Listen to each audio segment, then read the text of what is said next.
സത്യം പറഞ്ഞാൽ ഞാൻ മര്യാദയ്ക്കൊരു വീഡിയോ എടുത്തിട്ടൊരു 4, 5 ദിവസമായി കാണും കേട്ടോ. വേറൊന്നുമല്ല, ഫിസിക്കലി ആണെങ്കിലും ഒന്നും ഒട്ടും ഓക്കെ അല്ല കേട്ടോ. അതിനാണ് മെയിൻ കാരണം. നമുക്ക് ഒന്നും ബോഡി നമ്മുടെ ഓക്കെ അല്ല, നമുക്ക് ഒന്നിനൊരു ഇൻട്രസ്റ്റ് ഉണ്ടാകത്തില്ല.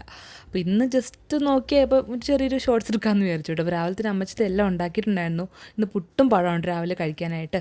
അപ്പം എഴുന്നേറ്റ് ലേറ്റായിട്ടാണ്, അതുകൊണ്ടിട്ട് തന്നെ ഞാൻ പല്ല് തേച്ചുകൊണ്ടിരിക്കുകയാണ്. തെച്ചുകൂട്ടി പാല് വേണമെന്ന് പറഞ്ഞു, അങ്ങനെ അവൾക്ക് എടുത്ത് കൊടുത്തു. പിന്നെ ഏട്ടേക്കുള്ള ചായ ഇതാക്കുവാണ് കേട്ടോ, കട്ടൻ ചായ. അപ്പോൾ അതൊക്കെ എടുത്ത് കൊടുക്കുവാണ്.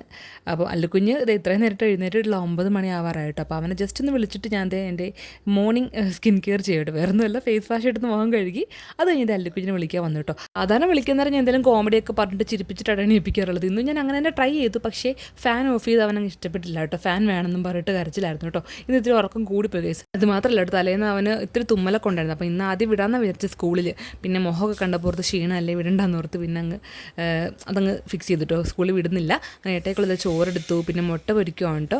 എനിക്ക് ശരിക്കും പ്രശ്നം എന്താ വെച്ചാൽ നടുവേദനയാണ് ഗൈസ്. അപ്പോൾ എല്ലാവരും ഈ പ്രായത്തിലെ നടുവേദന എന്നുള്ളത് എനിക്കും അത്ഭുതമാണ്. ഈ പ്രായത്തിലെ നടുവേദനയൊക്കെ അതുകൊണ്ട് തന്നെ എനിക്ക് സത്യം പറയാൻ എൻ്റെ വീഡിയോസും ഒന്നും തന്നെ പഴയ പോലെ ഒന്നും എടുക്കാൻ ഒരു എനർജി കിട്ടുന്നില്ല എന്നുള്ളതാണ് സത്യം കേട്ടോ. എല്ലാം ഒരു സ്ലോ മോഷനാണ്. മാറുമായിരിക്കും എന്ന് ഞാൻ വിചാരിക്കുന്നു. അതുകൊണ്ട് തന്നെ ഇപ്പോൾ രാവിലെ നേരത്തെ എണീക്കലും കാര്യങ്ങളും പണികളൊക്കെ വളരെ കുറവാണ്. പിന്നെ അമ്മച്ചി എല്ലാമൊക്കെ ചെയ്ത് വെക്കുന്നുണ്ട്. അങ്ങനെ ഞാൻ പുട്ടും പഴം കഴിക്കുന്നതിൻ്റെ ഗ്യാപ്പിൽ അല്ലുക്കുഞ്ഞും തെച്ചുടിക്ക് ഒരു വെച്ച് കൊടുക്കുന്നുണ്ട് കേട്ടോ. ഈ രണ്ടുപേരും ഇങ്ങനെ നോക്കിയിരിക്കുന്നത് എന്താ പറയട്ടെ, ഏട്ടായി ജോലിക്ക് പോകുന്നതിന് മുന്നേ ആയിട്ട് ഒന്ന് റൗണ്ട് അടുപ്പിക്കാറുണ്ട് രണ്ടുപേരും ബൈക്ക് ഇരുത്തിയിട്ടെ. അതിന് വേണ്ടി വെയിറ്റ് ചെയ്യണം ഗൈസ്. അങ്ങനെ അടുപ്പിക്കാണ്ട് പോയി കഴിഞ്ഞാൽ പിന്നെ കരച്ചിലാവും. അതുകൊണ്ട് പിന്നെ ആ ഒരു സീൻ ഒഴിവാക്കാൻ വേണ്ടിയിട്ട് എന്ന് രാവിലെ ചെറുതായിട്ടൊന്ന് റൗണ്ട് അടുപ്പിക്കൂട്ടോ, റോഡിൻ്റെ ആ ഫ്രണ്ടിലത്തെ റോഡിൽ കൂടി. അങ്ങനെ അതൊക്കെ കഴിഞ്ഞ് വന്ന് അച്ഛൻ ജോലിക്ക് വന്ന് നിൽക്കാം കേട്ടോ. ഇന്നും പിന്നെ അല്ലുക്കുഞ്ഞിനെ സ്കൂളിൽ വിടുന്നില്ല, അതുകൊണ്ട് തന്നെ വലിയ ധൃതിക്കൊന്നും ചെയ്യേണ്ട. പക്ഷേ എനിക്ക് ജോലിക്ക് കയറണമല്ലോ, അതുകൊണ്ട് ഞാൻ പെട്ടെന്ന് തന്നെ അവർക്കും കൂടെ ഫുഡ് കൊടുക്കാൻ പോകാണ്ട്. ഇപ്പം നോക്കി നിൽക്കണം രണ്ടും കൂടി അച്ഛൻ പോകുന്നതെന്ന് നോക്കിയിട്ട്. ഫുഡ് കഴിച്ച് കഴിഞ്ഞ പുറകെ എനിക്ക് കുറച്ചെന്നല്ല ഒരു ലോഡ് മെഡിസിൻസ് കഴിക്കാറുണ്ട്. മെയിനായിട്ട് കാൽഷ്യത്തിൻ്റെ വൈറ്റമിൻ്റെ നല്ല കുറവുണ്ട്. വെച്ചിട്ട് ഇപ്പോഴും പാല് കുടിക്കുന്നത് നിർത്താൻ പറ്റിയിട്ടില്ല. അതിൻ്റെ ഒരു നല്ല കാൽഷ്യം ലെവൽ കുറയുന്നുണ്ട്. ഡോക്ടർ പറഞ്ഞു നിർത്താൻ പറഞ്ഞു. ഞാൻ മാക്സിമം ശ്രമിക്കുന്നുണ്ട്, പറ്റുന്നില്ല. പക്ഷേ രാത്രി മാത്രമേ അവൾ കുടിക്കാറുള്ളൂ കേട്ടോ. അതുകൊണ്ട് പിന്നെ വലിയ സീനില്ല. അപ്പം അതൊക്കെ നിർത്താമെന്ന് വിചാരിക്കുന്നു. ഇപ്പോൾ 2.5 വയസ്സായല്ലോ.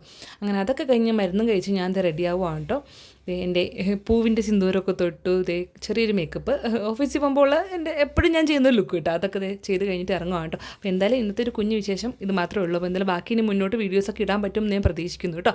അപ്പോൾ എന്തായാലും നമുക്കിനി അടുത്ത വീഡിയോ കാണാം. അപ്പോൾ ബൈ.